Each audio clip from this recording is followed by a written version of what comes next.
Welcome to Designed for the Creative Mind, a podcast for interior designers and creative entrepreneurs to run their business with purpose, efficiency, and passion. Because while every design is different, the process should remain the same. Prepare yourself for some good conversations with amazing guests, a dash of Jesus, and a touch of the woo-woo, and probably a swear word or two. If you're ready to stop trading your time for money and enjoy your interior design business, you are in the right place. I'm your host, Michelle Lynn.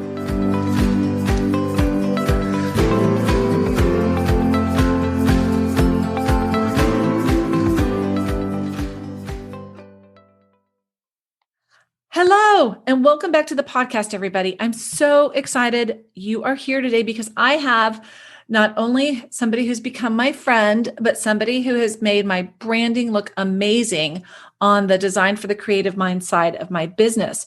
Her name is Nicholette. And Nicholette, pronounce your last name for me. Von Reiche. Von Reiche. There we go. So Nicholette is just amazing. So thank you so much for being here with me. Let me tell you a little bit about her before we dig in. Nicholette is a business strategist and a brand designer who helps business owners create beautiful, impactful 6- and 7-figure brands. Her mission is to help entrepreneurs simplify and streamline their brands for businesses so that they can grow the business of their dreams without any complicated systems, a busier work schedule, or more stress. And I will vouch for that. From Nicolette's Canva templates to her one-on-one coaching to her high-end branding and design work, she's all about helping her clients discover how easy and aligned it can feel to grow a thriving business so that they can stand out online, they can look and feel more high-end, and build the kind of sustainable income and lasting wealth that supports a rich life. And as somebody who has recently had the pleasure to work with her during my interior design business bakery launch, and now she's working on my Design for the Creative Mind platform, the website and everything. I'm so excited to introduce you guys to her because she is like nobody that I've had the pleasure of working with before. Plus, she's really fun.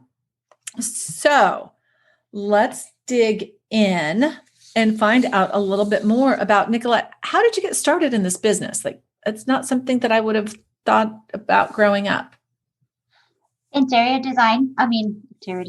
design business. Yes. So my path is a little different. I grew up thinking that I wanted to be either an interior designer or a food stylist. And I went the food stylist route. Mm-hmm. So I was working, I did an internship at a lifestyle magazine. And it was a lot of fun, but I was like, not the environment that I liked. Back then it wasn't a woman working together wasn't so fun.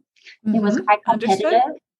And this was like 20 years ago. And I was like, I want to start a long way, baby.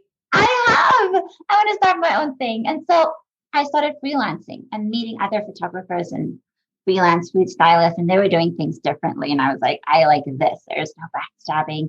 There's just this collaborative, learn something from me. I have something to teach you, or you have something to teach me. That was really fun. And that's kind of where the plant got seeded for entrepreneurship. But style has always been like a theme in my life. So then my husband and I got married in Cape Town, South Africa. We moved to New York.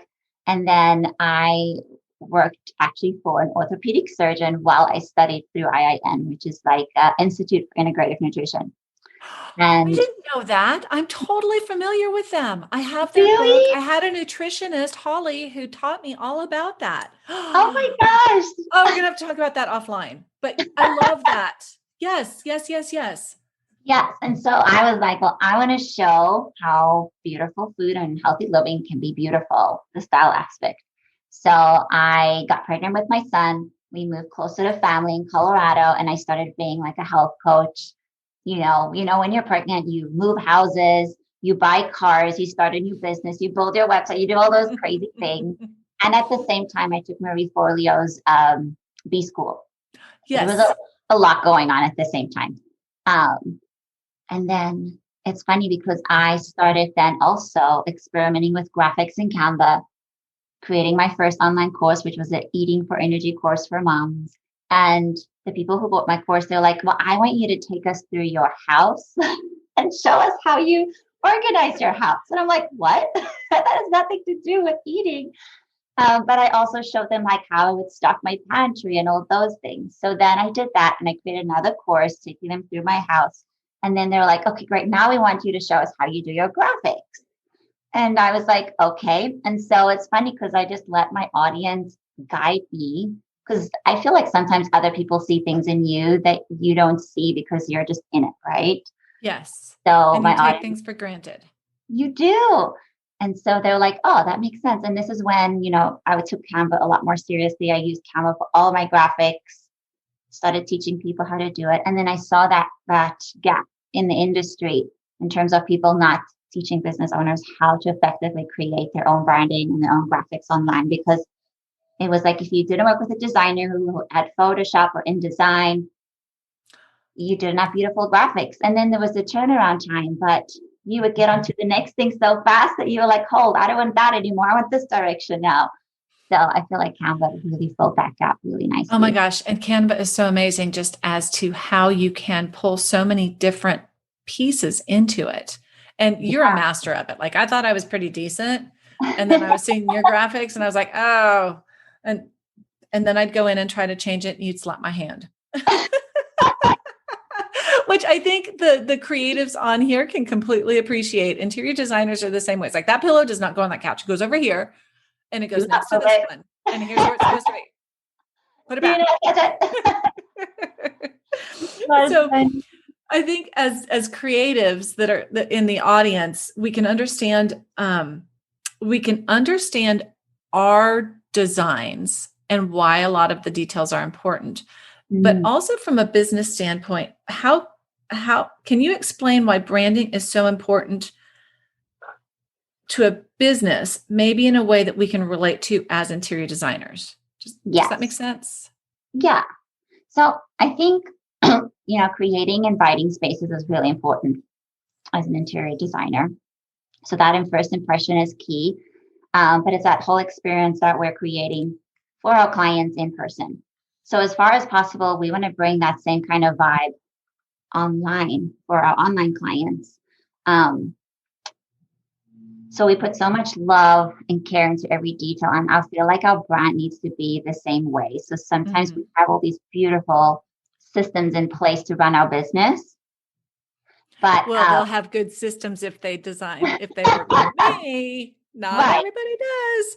Not everybody does. But you have a few key go-to things, and then you're like, okay, there's a lot I can do better. Or you start realizing I need to automate things a little bit, but there should be systems, right? Yes. If you want to run your business effectively. But then sometimes with the branding, those key strategies and systems are missing in the branding. And so there's the disconnect between what's happening in person and what's happening online, which is a shame, because I feel like it would be so fun to take your audience along on that journey to see what you do for people in their homes and behind the scenes in your team and in your business. So that's the big piece that I often find is lacking.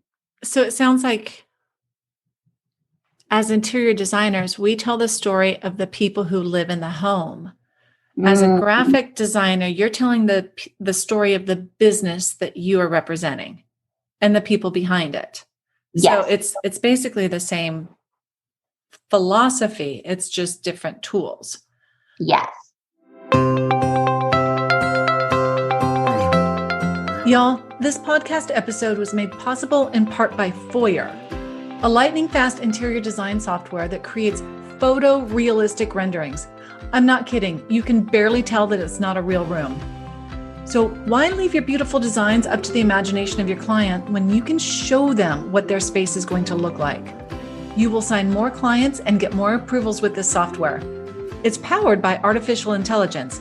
And I'll vouch for its ease, because if I can do it, anybody can. Because y'all know that my design team are the ones who do all the work. Find them at foyr.com, as well as in the show notes. So what I come across with a lot of my clients and admittedly with myself before I met you, was I thought, I'm good at this and I enjoy it. But you're like 10 times better at it and you're faster. So I think when designers or small business owners can get to the point to outsource some of these details, even if you're good at it, it's like we tell our clients, you might be good at that, but I'm great at it. I'm the expert. I'm the professional. And I think looking at the branding that you created for me compared to what I had created in previous launches is like exponentially better. So I would encourage others to say, just because you're good at it doesn't mean that you do well. Like your branding looks more like me than my branding looked like me. And I would have thought it would have been the other way around. That's like saying I'm really good at designing or styling my own home. And then you'd be like, okay, well, how did you do your master? Well, I took a few trips to Target and I took a few trips to Home Goods. I had to send a lot of stuff back. I spent hours online. And you look at my space and you're like, it's okay. I can see your style, but you already know what you need to look at. You already know how I could have saved myself a ton of time and a ton of money because you're so good at it. And you're like, this is what we need to do. We need to curate a mood board. We need to hear what she loves about the room, what she doesn't love about the room, what would make her life better. And you know exactly what I need, right? I mean, I think I know what I need until I work with an expert. And then I'm like, and I think the difference is that you know what you want. We know what you need. Yes. And it's exactly reversed. I know what I wanted. You knew what I needed. Yes. So getting clear on branding, what are some of the other benefits? Like I inherently can feel the benefits, but how would you explain that? So I think, and I'm going to bring it back to systems and processes, because I think if you are really clear in your branding, and what my team and I notice a lot of people lack is they'll work with a designer on some of the parts. I have a logo. I have some colors. I have these fonts that I'm using, but they're not working with someone to say, this is the strategy. This is how to use it over and over again. This is how we're going to use it in your visuals. This is how we're going to use it in email, print materials, on your blog, so that that consistency is everywhere and also saves you time. But I think once those things are in place, it makes you a more efficient business owner and a better leader. So when you're onboarding your team members, everybody knows what the expectation is, what the system is, where to go for something. So it doesn't look so puzzled together, right? Right, because it might be the same fonts, but it's a subtitle, it's a header, it's a whatever. Like yours are consistently assigned to a space on the page. Right. Or it's like saying, it looks similar. Like this is later and that's open sans. They look the same. I'm just going to use this one. So like, again, with the spaces, we won't present a room without making sure every pillow is fluffed and the curtains are hanging the right way. Every attention to detail is there, right? Yes. And I think I remember laughing when we were coming up with some of my branding and graphics and so forth. You were like, no, that's not quite right. And I'm like, yeah, but it's good. And then I was like, okay, hold on, Michelle. This just sounds like your designers, like Debbie and Megan are like, it's not quite, it's no. And I'm like, it's fine. And they're like, nope, there's something I know that I can tweak and make it that much better. You know, sometimes you just tweak it a millimeter and there's not a big difference. It's like, who cares? But you can tweak it a millimeter in the other direction. And it's like, oh, I totally understand what you're saying. So I had to shut up and get out of your way. Just like I do with my team, Debbie and Megan. Now, speaking of team, when you're talking about onboarding your team and teaching them all of your stuff, so we have some solopreneurs who might not have a team, but I think that this is still applicable to have it all written down. One, because if you grow, you have it and it's not just all in your head. So as you create it, you have it there. Secondly, is if you're having a moment where you're not thinking straight, you can also refer back to your own branding guidelines. And third is that if you outsource to like a virtual assistant, or if you outsource to somebody to assist you with your social media, they can follow your branding that has been created intentionally. Yes, It's like not we just did just for you. with your podcast, right? Because we haven't gotten to that space yet. So you were like, there are templates in my Canva. Use these, and so we could guide them, right? So they weren't starting from scratch. Yes, when I outsourced my podcasting. Okay, so exactly. So Nicolette had created a branding guideline for me and some basic templates. And I was able to say to the people who are helping me produce the podcast, because I practice what I preach and I outsource what I'm not good at, including podcast production. They were able to grab Nicolette's guidelines and stay true to the basic vision. If I were a betting woman, you'll probably get in there and tweak them when you get your hands on them just a little bit, but that's just because you're a perfectionist. But for now, they look fantastic because of the framework that you provided us. That's awesome. I love to hear that. And it's similar, I guess, for you. So, and we touched on brand board and brand guidelines, and there's definitely a difference. So, the brand board is where I suggest everybody starts, whether you are doing it yourself or you have a team or you're working with a designer. So the first thing is just pull everything into one place. See what you're using, see the colors, the logo, see if it's actually still vibing with your vision for your business right now. Because sometimes maybe you started using those colors a year or two ago and you're like, actually, I don't like that. Or this font has creeped in, or this color, or I'm not even using this favicon or the sub logo that a designer created for me. So pull them together, have a look and see if it still supports the vision. Yes. And then also remember, like, a key piece is bringing in your personality. So when we started working together, I had to do lots of exercises, lots of questions, but it was to get a feel for your personality. And then when we created our Pinterest mood board, I took your brand words, I took everything that you said your business is, what your vision is, and we started using those search terms inside of Pinterest to create vibes and photos and feelings and interior spaces that we felt represented you. It's so similar to a lot of the things that we do with our clients. It's just different terminology. And so again, it goes back to handling the professionals, handing it over to somebody who is better than you, faster than you, and gets you the results that you want. And that's how we educate our clients. It's like, yeah, you could go down to Rooms to Go, or you could go over to Haverty's, or you could go over to wherever and piece these things together. But we take a look at this. You look at a brand as a whole. We look at a room or as a home as a whole. So we want to make sure that the rug under your dining table does not argue with the entry runner. And we want to make sure that it leads into the family room and doesn't argue with that rug or whatever the case may be. So we see all of these things naturally. You see your components naturally.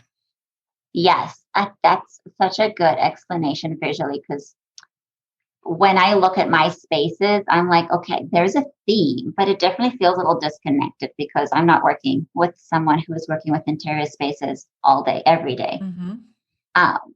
And I get like, okay, well, this runner is blue. That one there is also blue, kind of ties in, Like, no, which is what I was doing to your graphics when I went in to edit them. Yes. And it's so helpful to have someone stand back and look into your home, look into your business, look into your branding and be like, I know exactly what we need to tweak. But it is that overall, like every visual touch point, right? We want to make sure that consistency is there and represents you. And it's the same within a home. You guys can stand back and see how all of it, even though it's individual rooms, but it all works together so that the whole house has a specific vibe about it. I love that. And it tells the story to the people. For us, it tells the story of our business and our personalities through those visual graphics as soon as they come across us. Yes.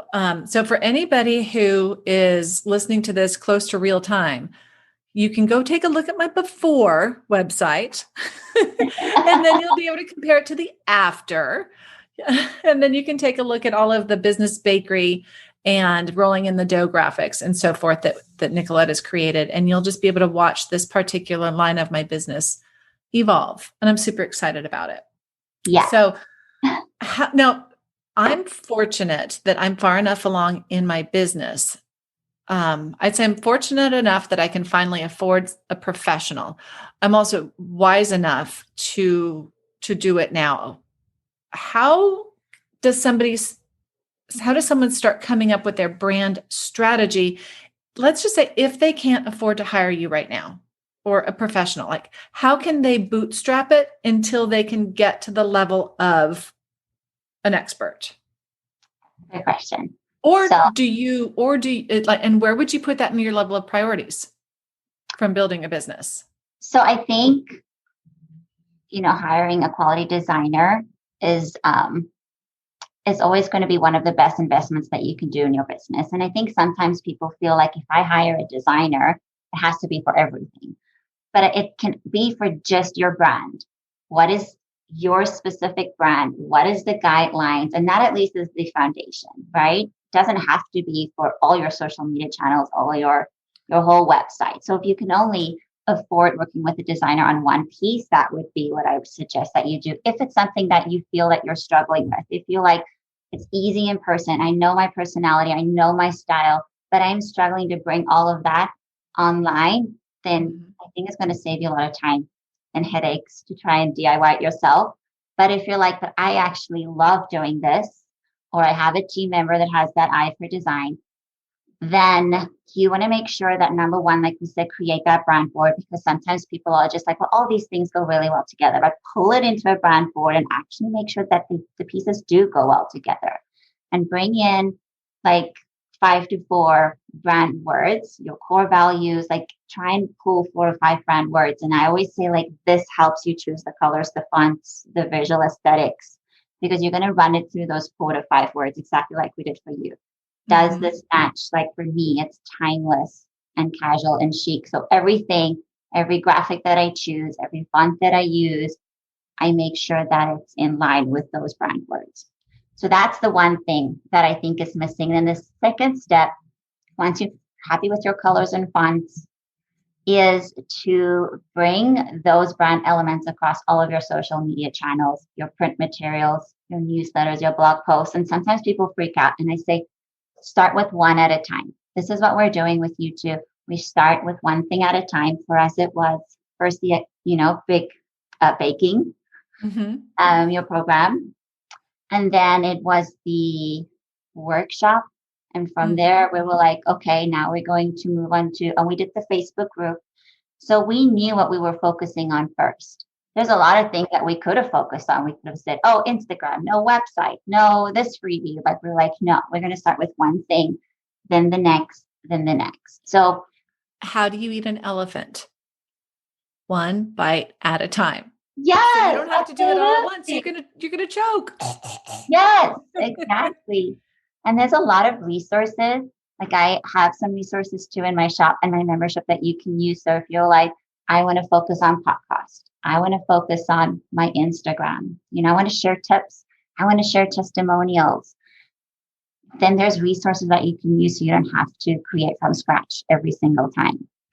Yes, that is a beautiful thing. Just to get started. It's the baby steps. Yes. Let me interrupt myself to take a quick moment to thank Satanoff Insurance Agency for sponsoring this episode of the Designed for the Creative Mind podcast. Their support and understanding of the interior design, decorating, and home staging industries is unrivaled. Satanoff understands what our businesses do, and they provide insurance that lets me sleep at night. Yep, this is the firm that I use, and they will do the same for your sleep habits and your business too. They're more than an insurance agency, they're an extension of my business. They take care of the worry because they are the experts, which allows me and my team breathing room to do what we do best, design beautiful spaces. You can find their contact information below in the show notes. Give them a call today. What is the most difficult or rewarding aspect of your job? Because your job is similar to ours. So what would you say is the most rewarding or difficult? Well, for me, it's always the big reveal, but I think I love, like, we have these conversations and you tell me your vision, you tell me where you're frustrated. And I love how I can look into your business and know exactly what we need, because we do give you a beautiful brand. We do give you everything set up in Canva, templated, like it's systematized. It makes your life easier, but it's like when we work together, you're like, we're doing this too, and this is happening too. And so it's not just, yeah, you're going to look more put together, but you also feel more put together because you realize that there's now these systems and processes, and everything is, you don't just use that graphic once, right? So we repurpose every single thing that we create. I love that. And it has been so effective. Yes. And I think that's one of the other reasons we get along well. It's like, first of all, systems and processes are my love language. And then everything's pretty and it's color, it's united. Mm-hmm. And then we can repurpose. So it's very functional. Yes. And I think the big thing too is those systems and processes help you automate and scale, which is going to give you a ton back of your time, right? Before you even outsource. And that's something you need to do before you outsource. Otherwise, you're going to outsource and it's just going to be a whole mess to manage everyone, and there's no foundation in place. So, and I think it's just important to go through your business systematized processes, just exactly like you're teaching, and then you approach your branding the same way you would in person, and the same way you would for onboarding clients. Like there needs to be systems and things in place. So that's what we focus on too. And then beyond that, if you do have a team or a VA, we show them how to use the template so they don't go and then mess up all the hard work that we've done. Or, oh, I can't find this podcast graphic, I'm going to make my own. And then we're like, oh, no, we've already had the solution right here. Yes. And there are links to it everywhere. So I have one more question before we get into the fun part of our segment. Okay. Not that this isn't fun for the record. So how does someone decide whether or not to do this themselves or to work with a professional? And I think we've kind of touched on that, but how would you guide them to decide? I think it comes down to what you are ready for. Wait. No, my babysitter. It's okay. It's a little pups, but you know what? This is real life, y'all. We're not going to edit out the dog barking because we all have them in the background. Yep. And it's a cute dog too. Yep. Mr. Mojo. Mr. Mojo.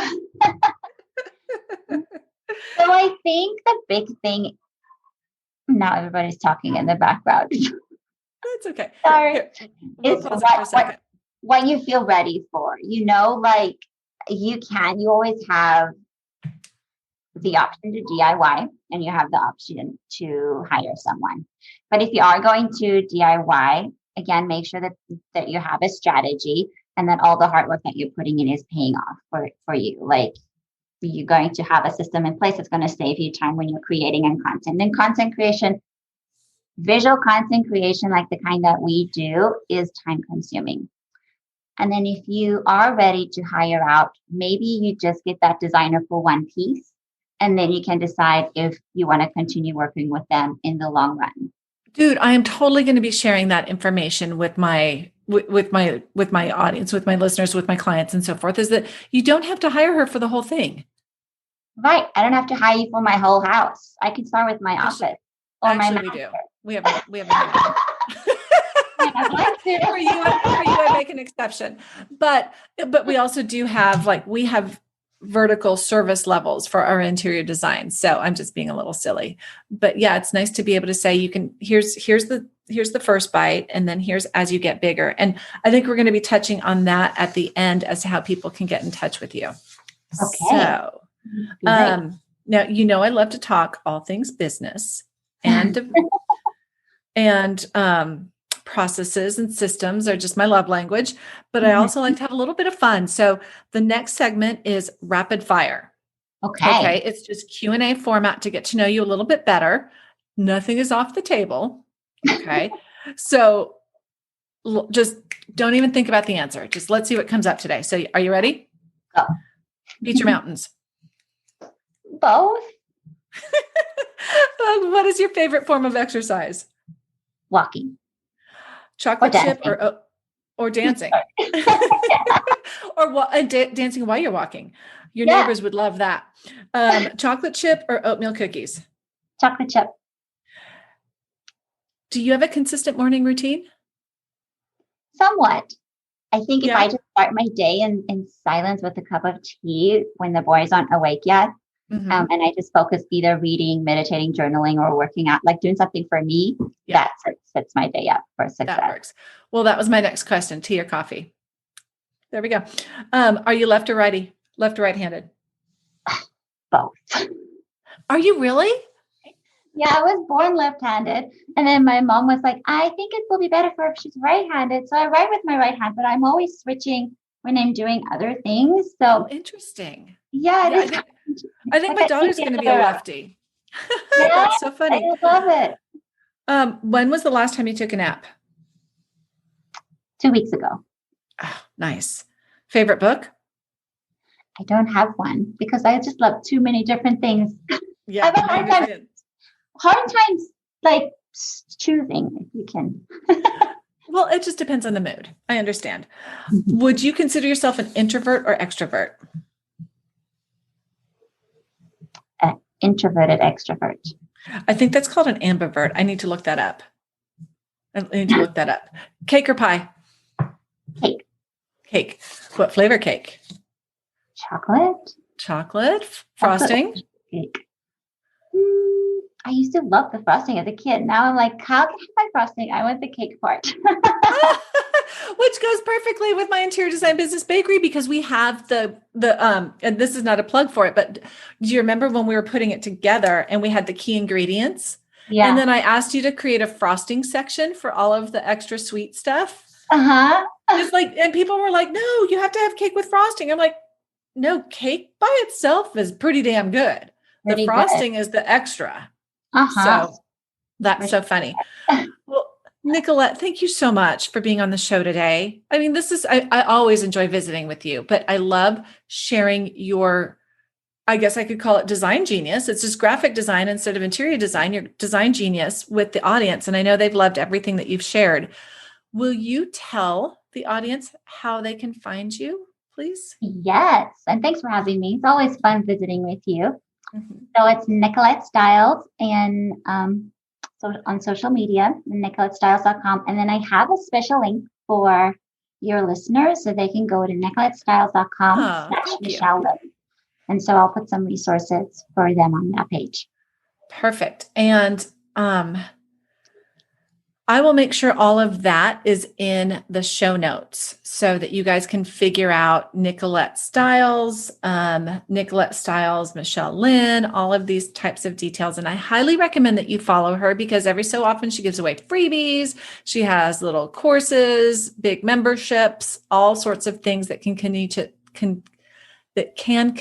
to up-level your business until you're just so damn busy that you have to hand it off to her. Those will all be listed in the show notes. So for those of you who can benefit from even more resources surrounding the business of running your interior design business, join the growing community on Facebook's private group. It is called the Interior Designers Business Launchpad. And then also, if you're enjoying this podcast, please don't forget to leave a review anywhere you're catching it. It really does help keep us relevant. It introduces us to more designers. And my goal is that a rising tide lifts all ships. So we will see you next time. Hi. Hey, y'all. If you love the show and find it useful, I would really appreciate it if you would share with your friends and followers. And if you like what you're hearing, want to put a face with a name, and get even more business advice, then join me in my Facebook group, the Interior Designers Business Launchpad. Yeah, I know, it's Facebook. But just come on in for the training and then leave without scrolling your feed. It's fun, I promise you'll enjoy it. And finally, I hear it's good for business to get ratings on your podcasts. So please drop yours on whatever platform you use to listen to this. We're all about community over competition, so let's work on elevating our industry one designer at a time. See you next time.